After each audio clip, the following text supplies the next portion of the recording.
রাশমিকা মান্দানা এবং বিজয় দেবরকোন্ডা লুকিয়ে লুকিয়ে প্রেম করেন। বলিউডে রটনা এমনটাই। সরাসরি প্রেমের কথা স্বীকার না করলেও বিভিন্ন সময়ে তারা একে অপরের তুমুল প্রশংসা করেন। এই যেমন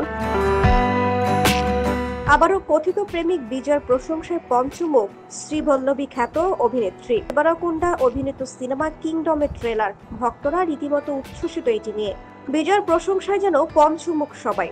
শুধু তাই নয়, কিংডমের ট্রেলারে বিজয়কে দেখে রাশমিকা চূড়ান্ত বিস্মিত ও মুগ্ধ। ইনস্টাগ্রামে এই অভিনেত্রী জানান তিনি বিজয়ের অভিনয় দক্ষতার 50 ভাগও যদি অর্জন করতে পারতেন। পোস্টে পুষ্পাখ্যাত অভিনেত্রী লিখেছেন, ওহ কি অসাধারণ ট্রেলার এটা, রীতিমতো পাগলামি। বিজয়, আমি তোমাকে সবসময় বলি তুমি অসাধারণ, একেবারে অন্য কিছু। আমি চাই একদিন তোমার অভিনয়ের 50 ভাগও যদি পারফর্ম করতে পারি।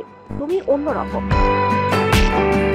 এই অভিনেত্রী কিংডমের ট্রেলারটি শেয়ার করে আরো লিখেছেন, আমি 31 তারিখের জন্য অপেক্ষা করতে পারছি না।